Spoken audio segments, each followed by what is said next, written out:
Hello, and welcome to this week's episode of Ladies, Let's Talk About It.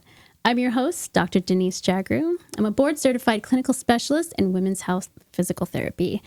On today's episode, we'll be talking about fertility, but fertility from the point of view of a single woman. We often hear about fertility and, IVF treatments from the point of view of couples, right? But we just don't hear often about single women going through this journey. And I've been through this journey, and I'm very honored to have my guest here today, Christian Cole, a good friend of mine, here to discuss this topic today. She is a nurse, and we work together at this hospital in Manhattan. And just to start, she also has her own women's health podcast, which is amazing. It's called Fallopian Files. We'll talk about it in a little bit. But she had me on as a guest, and you were so inspiring to me.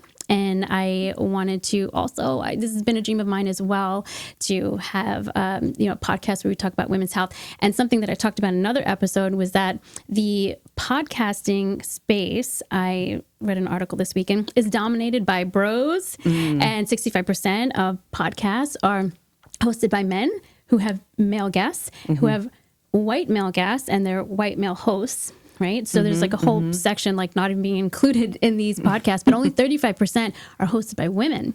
So, and the women are talking about true crime and relationships and, society and culture, but not health. Yes. Right. So we are needed. Yes. And I'm so happy that we are filling this space with such good content and such good conversation. So thank you so much for being here. Absolutely. Thank you for having me. I'm so excited. I was so grateful when you were willing to grace my podcast and come on and talk about, pelvic floor therapy and how important that is for women. And like you said, having the ability to have a safe space to talk as women about issues that are important to us, that affect us daily.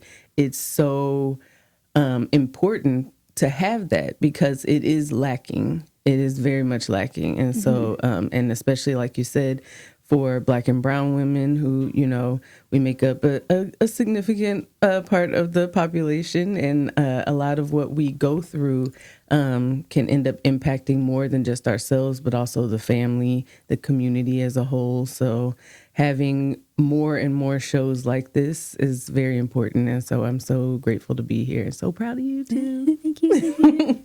Thank you so much. Thank you so much. So today we're talking about fertility, and I'm so grateful that you are open to discussing this because it can be very emotional, right? And just the fertility journey in general, it has high highs and low lows. It is an emotional roller coaster. And so have you frozen your eggs, or you're like on the journey of thinking about it? No. So it's funny when you bring that up, like a million years ago when I was in college, I remember the idea of egg freezing was so kind of new, and really it was only talked about in certain spaces. So it wasn't a thing. And at that time, I believe the cost of it was so astronomical, it was not even feasible when it would have probably been the best time for me to freeze eggs. Right. So, you go through life, relationships, things you think are gonna, directions you think you're gonna go in, and how you kind of picture what your life is gonna look like. And then you look up one day and it's like, oh, wait a minute. Right. There's that milestone that I knew I wanted to reach, but I still haven't. What do I do with that? So by the time that I was really moving forward with the idea of, actively trying to become a mother, whether in a relationship or not, by the time I started speaking with providers, they basically kind of let me know that at my age, it didn't make the most sense to try to freeze, just because now I'm 41 right now. The likelihood that I would get enough eggs, and I'm sure you'll go over it a little bit, but the process of thawing and how much you lose, they were like, you probably are not going to put yourself in the best space to really achieve your goal of becoming a mother if you do that. So I did not freeze, but I am actively working with reproductive endocrinologists and going the way of IVF. Okay. Okay, so so we'll talk about that in a minute, but I just wanted to go over the egg freezing. So about 10 years ago, a little more than 10 years ago, I went to freeze my eggs, and I went to NYU Fertility Clinic, and they told me, and this is 10 years ago, I do think it's probably the same story that you'd hear now, which is it's always better to freeze embryos and freeze sperm, and that eggs are not so viable. They don't survive the freezing and the thaw as well as like embryos. So, the doctors would be like, well, freeze embryos. And I'm like, with whose sperm? Right. Like, Where am I supposed to get this magical sperm to just freeze some embryos? Like a commitment, right? Like you just don't find sperm and like make an embryo. So like this was, like this big choice for me. And I walked away, and I couldn't afford it. I mean, it was astronomical at the time. And he said to me, only do this if you have disposable income. He's like, if you're not going on a vacation, if you're not buying a car or buying a house to do this, don't do it. Because he said it's just an insurance policy because it may not work, right? He's like, you're probably going to use it when you're older, and you can blow through an entire set of eggs in one cycle, and it could not work, right? Because there's a million things that have to go right for you to have a baby, right? And so, and I've had friends who froze their young eggs, and then it didn't work. Yeah. So like, and they were in their 40s, and one of them, she ended up using her like 42-year-old eggs, and it was okay. But it's not a guarantee. It's not a guarantee if you freeze your eggs that you're going to have a successful cycle, right? I mean, it's better to work with younger eggs. And I mean, I didn't have the money, so I didn't do it. But had I had the money, like I would have, been happy that I would have had at least like a reserve of younger eggs. Right. And so, and you can go through cycles and cycles, I have younger patients now doing cycles and cycles and trying to, you can have like 20, I've had friends freeze 20 something eggs and end up with one embryo and still not have that work, So even if you're prolific with like, if you hyper respond or hyper produce eggs, like it doesn't matter. Like I basically had 4 eggs in one cycle and had my little one from that. So, it doesn't matter. You want more eggs, of course, to work with, but it's not necessarily that it's going to work. You should do it if you have the money. Right. I think there's more like little boutique reproductive medicine places that have packages now than the big hospitals with their big, reproductive departments. So I think they're trying to make it a little more affordable. Yeah. But, and it's a little less expensive. And I know that maybe insurance is covering some of it now, but it's still expensive. And besides the injections and the appointments, the monitoring, it's a lot. It takes a lot out of you. And you're just always waiting on like, phone calls and like results of things, it's a lot. Yes. No, 100%.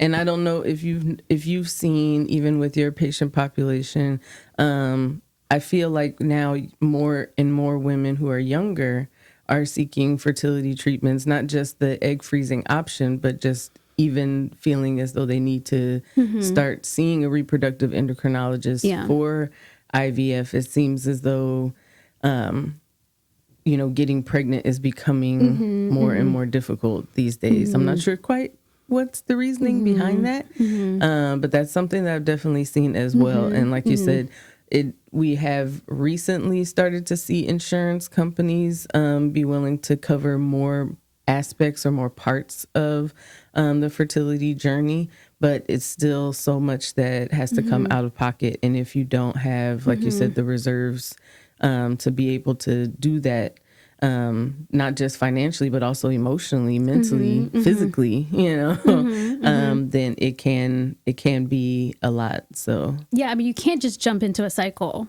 I mean, besides just prepping your body, right? Like you want to be like in the best, like optimal shape so that you're like, producing the best eggs and stuff. But like you have to be mentally ready. Like even if you were just freezing eggs, not that it's just, but freezing eggs is you're doing a lot of injections, and these medications are messing with you, right? Like you feel crazy, on them, and your ovaries feel like golf balls, and it's just it takes a toll on you just in general. But there's a lot that happens with like just within a cycle taking the medication and how you feel. So you have to like really prep. Yes, yes. 100%. And there's a lot of decisions that need to be made. Like when I did my like orientation to NYU and just like learning about it, like you have to sign forms right away. Yeah.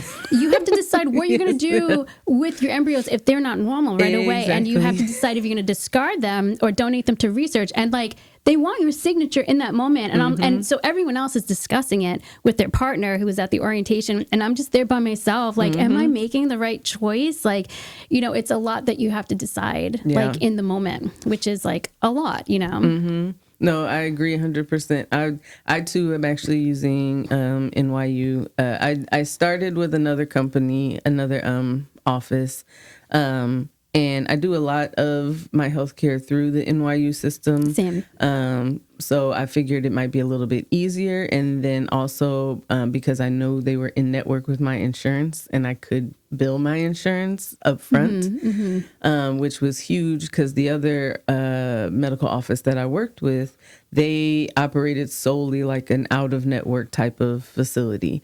So they would provide you with your itemized, you know, invoice that that had all of the information you needed to submit to insurance, but you were pretty much expected to pay out of pocket first. And then hopefully if you have out of network benefits, your insurance would reimburse you later. And for me, that just was not the best the best way to do that financially for me. So I was like, okay, I looked up and there were very good reviews, a lot of good turnout from NYU, and I feel like I got connected with a really good doctor there who I appreciate. But I agree that initial orientation process, it is very overwhelming. You get a ton of information thrown at you really quickly. Yes. You need to make appointments with the therapist to make sure that you have thought about certain things. And like you said, as a single person working with them, then the conversation with her even was like, okay, have you started thinking about, once your child's old enough, explaining to them the story of how they came about, and they may have a different looking family than their friends. I'm like, can I get pregnant first? Right. Do I have to decide all of this right now? Yeah. And that's the thing you should know is if you go into this, they force you to see a psychiatrist. And they're not a gatekeeper. They're not going to stop you. But like they, first of all, and I had to pay out she was like $400 and something, and I had to pay. And I was like, I have a therapist. And they're like, no, you have to see our psychiatrist. And two things she helped me with was crafting the story. And so, because I didn't think about that, but I'm like, okay, what do you want me to tell my kid? And so she helped me with crafting the story. But she also, I said, because I was going to use a sperm donor, and I said the dad, and she said, no, don't ever say that. Say the donor, right? Because dad is emotional, and it also, it means like they have some responsibility and some part in it. It's not, and if you say donor, it's just like, you know, like emotionless, and like they just gave you a gift. And you balked that gift. and so that is one thing that did help me. But otherwise I was just like, that's just a lot, because you right away you have to make a whole bunch of appointments and meet with a whole bunch of people, because you have to get clearance. You can't just jump into this. So both of us did not freeze eggs. So then you decided to go and make embryos. Yes. Okay. So I'm still in that phase of the fertility journey with my IVF process. To be transparent, I still go back and forth a little bit with the internal, I guess, struggle with doing it alone from time to time. Just thinking about the long term for my child, and you know, what kinds of questions will they have? How will this impact their identity, how they know themselves? Especially these days when we talk a lot about identity, culture, inclusion, feeling community. A lot of that is familial ties and knowing your history and your background and your ancestors and everything that makes you you. And the process of selecting a sperm donor has been very cold and impersonal. And you're looking at, you know, somebody's baby pictures. What does that tell me? I have no idea. You know, also the the idea that so many of the donors are so young, which is important for the health of the sperm that you're getting, but also the idea a little bit in my head is like, oh, they might be like my little brother's age. Donating sperm for, extra funds to do whatever. And, they're going to help to make up my child, So I go back and forth. And then also because I am African American, I would like to have my donor be a Black man, so that I can have more Black babies. And there are not a lot of Black donors, sperm donors. So I can speak to a couple of points that you made. Mm-hmm. So number one, sperm banks have baby photos of the donors, and all babies are cute, but not all babies grow up cute. And that was so hard. So there's just a couple of sperm banks that have adult photos, mm-hmm. right? But you have a trade-off because they don't do all the genetic testing that you need, because you need to be genetically compatible with your donor, mm-hmm. right? So I picked a sperm bank that had adult photos because I needed my baby to have a chance, And I was like, what about how she's going to look when she grows up? So I picked this one, but I am a genetic carrier. I don't have this clinically presenting, but I'm a genetic carrier for heart condition, for hearing loss. And so this sperm bank didn't test for those two things. So then I had to meet with a genetic counselor who had to tell me what are the probability of a South Asian Indian male whose sperm I picked, what are the chances that he would also be a carrier? And then if he was also a carrier, what are the chances that it would clinically present, right? And it was like less than 1%. And I was like, I will take that percent.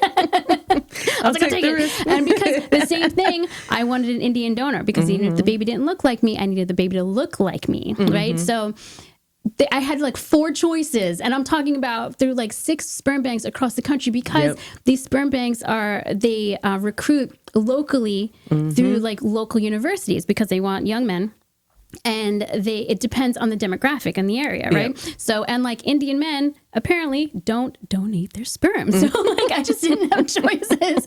And so I had to like pick someone and talk to the genetic counselor and stuff. But there's just so many things you have to think about when you're doing all this. Also, I thought well, he's so young. What about if he doesn't present with some medical condition until later, right? And they don't have to check back in technically.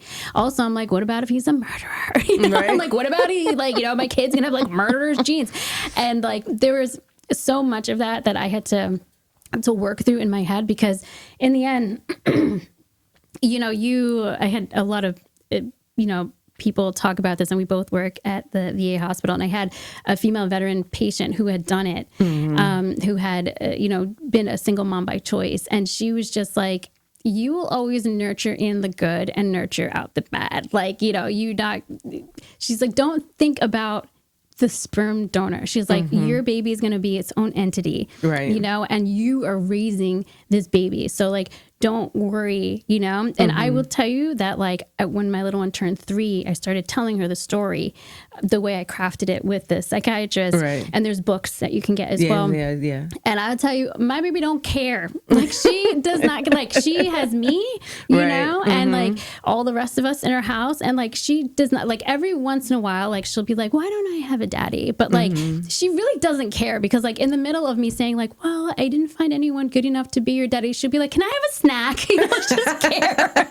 She cares about that she has love, that she has food and snacks, and that she, and I care that she has love, stability, and consistency. Exactly. And you are going to provide that. There's nothing missing. Yeah. So your kid, there's nothing missing. Yeah. Because you are everything, and that's all they need. So don't feel you don't feel like you need to find something, they don't sense anything missing, because there's nothing missing. Yeah. And that you can have a partner, and it could be bad for the kid, right? 100%. You just being you, and you just providing all the love that you have is enough. It's more than enough. Yeah. So those are the points that I think it's a little bit of that old hang up within me, just in the way that I was raised, the way we saw families represented growing up, and you didn't really see a lot of alternative family types represented, especially in media, I think. And so when we say things like representation matters, I think it's important that most of our children will grow up in a world where they've already seen many different types of families. So the idea that their family might look a little bit different isn't as shocking as I feel like when we were growing up, it was such a, oh my goodness, what do you mean you don't have mom and dad and possibly a brother or sister, half a dog, I don't know, an apple tree in the back. What? You don't know exactly. It looked so sterile and cookie cutter that anything outside of that felt like, what am I doing? Am I gonna ruin everything? You won't. And I'll tell you that I struggled with my decision for a long time because I live in a very conservative household, like in terms of traditional like family values, like old school West Indian household. And I live in a very like conservative, traditional like neighborhood, and the schools are more traditional. And I was like, what am I going to do? Like, she's, the neighborhood I live is mostly white. So I'm like, she's going to be the only brown kid, and she's going to be, with just a mom and no dad. And everyone is like still intact. Like the families are still intact at her age when she's going into school. And I worried about that so much. And I mean, I struggled, and my parents weren't on board, and they're like, what are you going to do? And what are we going to tell everybody? And I really worried so much about what everyone would think.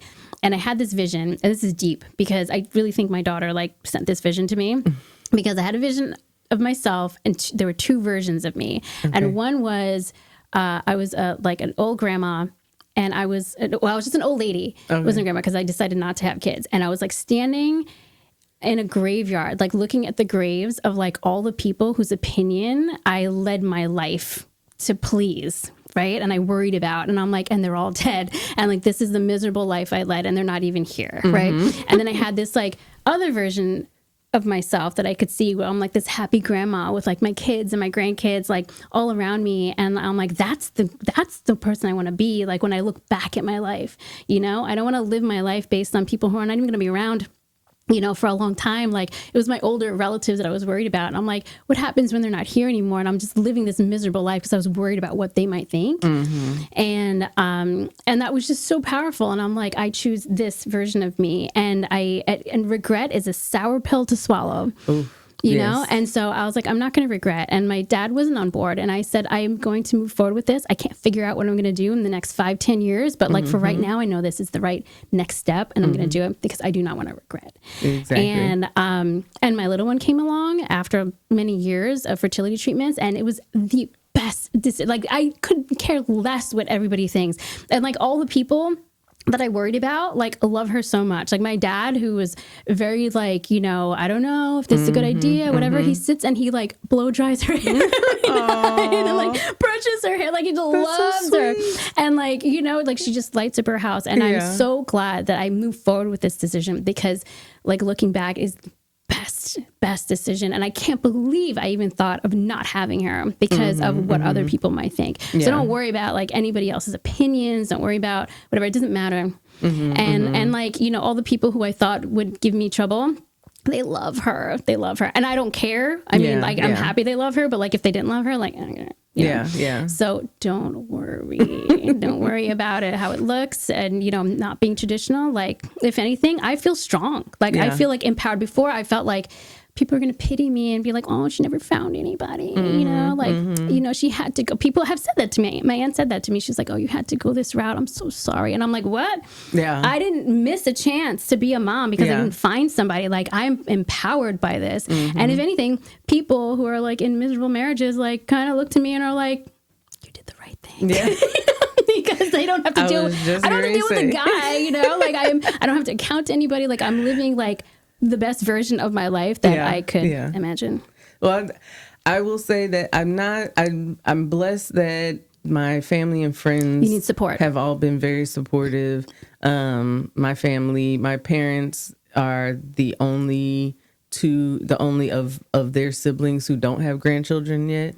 So they could care less how the grandchildren show up, as long as eventually some grandchildren show up, Everyone loves a baby. Don't worry. Like, so everyone likes at the point my dad is like, I will move wherever. I'll just move there and take care of the child. Can you just please, somebody? somebody have babies. Yes. And it'll still be you. I mean, even if you decide to adopt or like whatever, like, and I got to the point where I had loss after loss and I used donor eggs. I miscarried my son, and then I was like, I still want to have a baby. So I bought donor eggs, and I was like, I had to go through it. Like, I used a sperm donor and like someone else's eggs, and I was like, okay, this is not me, but it is me, right? Because like once you implant like this DNA and you everything this baby is feeling is what you're feeling, whatever you're eating, they're eating, like it's still you. And like anyone that I've met and some of my patients who have used donor eggs, the kid still kind of like looks like them and have absorbed like traits and mannerisms, because like they're growing in you and then they're growing around you. So like it's still like, even with donor eggs, even if it's not like part of you, if you ever go that route, like love is love, and like it doesn't matter. It doesn't matter. Yeah. But one thing I wanted to mention also is something you have to think about as a single woman when you create embryos is like legally deciding what happens to those embryos. And right before I gave birth, a week before, I was 9 months pregnant, like hobbling around, and my friend who was a lawyer, she contacted me and she's like, well, what about if you don't make it? And I was like, that's dark. Right. And she's like, well, you have to decide what to do with your remaining embryos. Yeah. And if you don't make it and the kid makes it, who's taking care of your kid? And I just was like, I don't know. And she's like, all right, she was also a single mom by choice. And she's like, I'm going to draft your will. And like, this is what I was doing like 2 days before like giving birth and you need it because when I got to the hospital, they said, do you have a will? And I said, I do. And they're like, where is it? And I said, it's home. They're like, no, you need to have it here. Yeah. Something happens to you here, and you have to decide.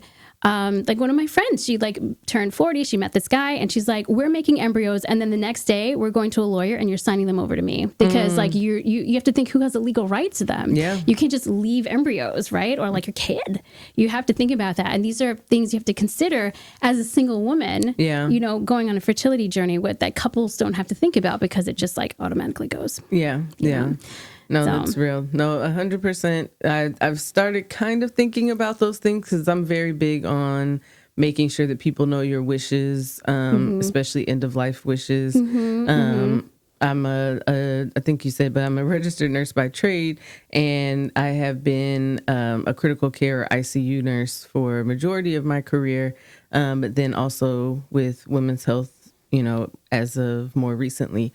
But that time and experience that I've had in the ICU and actually caring for many people who are either close to or at end of life, and seeing how much that can impact the trajectory of your care, and then also how it impacts, those that you leave behind with the decisions that they are forced to kind of make. I'm very big on making sure that you are aware of all of your end of life choices and decisions, putting that down on paper, and then making sure that your loved ones, especially your emergency contacts and things of that nature, are aware of what those decisions are and where they can find the paperwork if, for some reason you are incapacitated or in an emergency. So 100%, I've been thinking about that process in terms of embryos in case something were to happen, or also, once I do have a child, plans with end of life. I definitely have been thinking about that. And I have some legal people in my family as well. So they definitely are always like, did you look at this and write this down or sign this? Make sure this was notarized, So definitely 100%. I agree. And I definitely will take all of that into heart on these next steps. You got to think about it. But one thing I felt with NYU is like everybody was like super understandably high strung. I mean, it's just like we're in the middle of Manhattan, and I feel like everybody in the waiting room, everybody waiting to get their blood taken or have an ultrasound or something, like everyone had like Starbucks coffee and their phone in their hand and the laptop, and it was just like this, always like this, everyone was stressed out and whatever. And I feel like, when you're on an IVF journey, there's so many steps, and you're just always waiting for a phone call, and you're always waiting for results of things, and it's so tough that like I don't think they ever really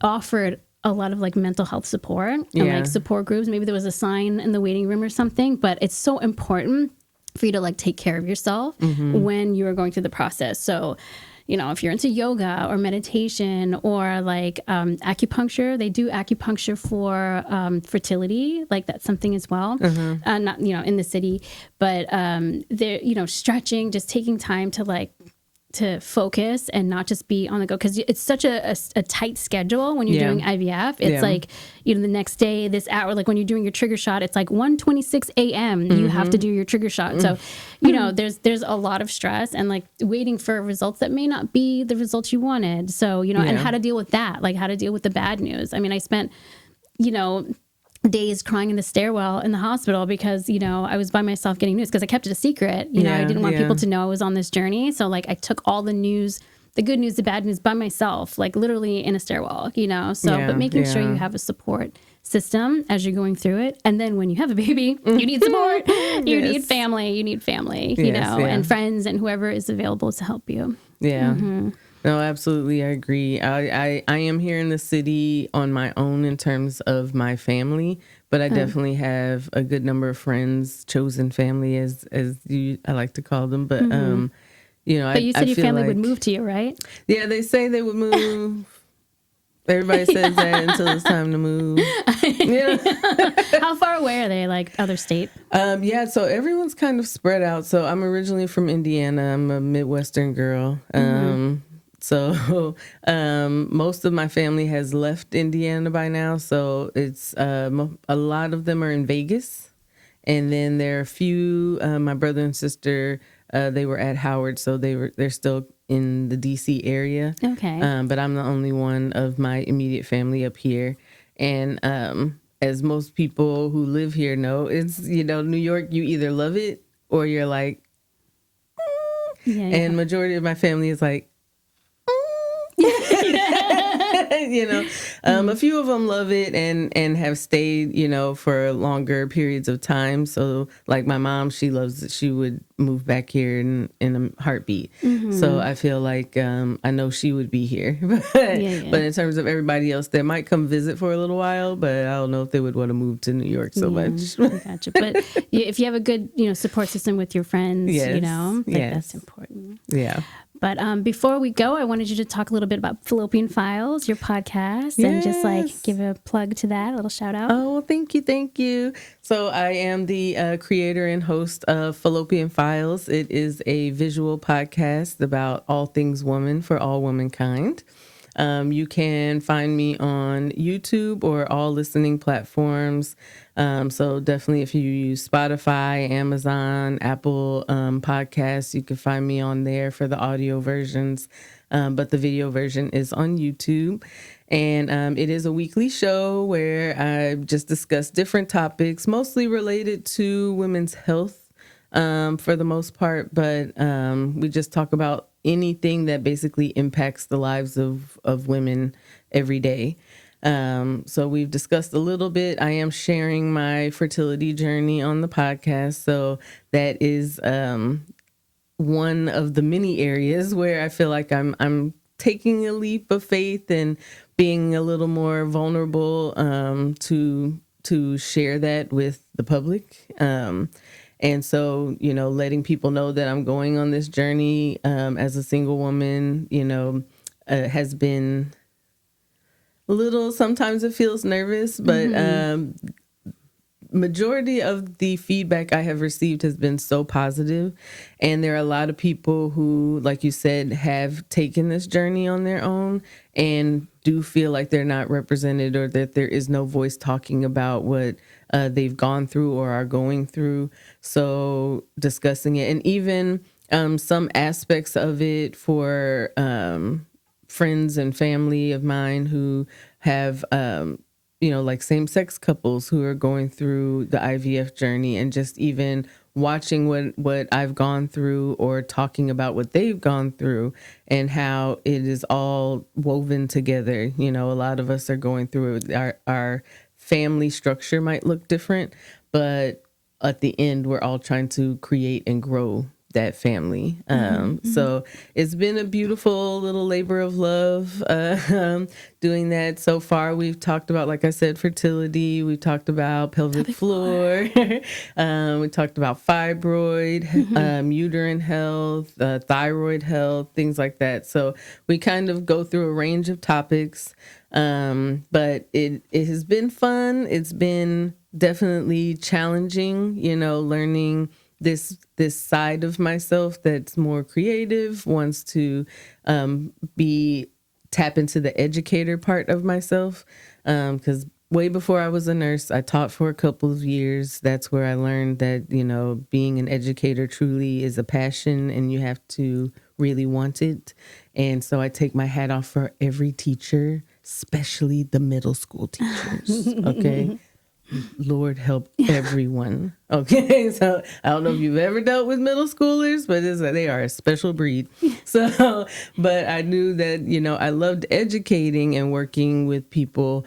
And I loved healthcare. So kind of going with the nursing route and being able to impart this information has been great. And it really is interesting when you think, oh, I'm starting something small. No one knows me yet. I got, I'm building from the ground up, just a few followers. And then you talk to friends or coworkers who you didn't even plug the show to. And they're like, oh, you were on my For You page and I watched you and I learned something. And, I'll be at work and people will be like, I have this thyroid problem too. And I'm like, oh, you watched the show? So it feels good knowing that the information is getting out there and that it is connecting to people. People feel seen, people feel heard. They, some people are learning something new and feeling more empowered to bring that information to their providers to actually talk about their own personal healthcare journey. So I'm really excited about it. Still growing, like I said, and hopefully it'll keep growing and reach many more people. That's my goal. I want to be able to spread information as far and wide as possible, especially for women, as just so that we can be as autonomous in our health journeys and not have to rely so much on others because we're given the information. So. Well, it's a fantastic podcast. You should check it out. It's called Fallopian Files. And I wish you so much luck on your fertility journey. Thank you. I hope it's successful. But like you said, you're going to grow during the process and hopefully you can grow a family. And I hope your podcast continues to grow. And thank you for being so vulnerable and, being willing to talk about all of this. So thank you for being here. Thank you for having me. And hopefully I'll be able to come back and give you some updates. Yes. Updates. Good and you'll updates. definitely be back on Fallopian Files. So please make sure you tune in and see. Her episode's a great one. Thank you so much. Again, thank you for being here. Of course. And that's it for today. Thank you for joining us and tune in next week for another episode of Ladies, Let's Talk About It.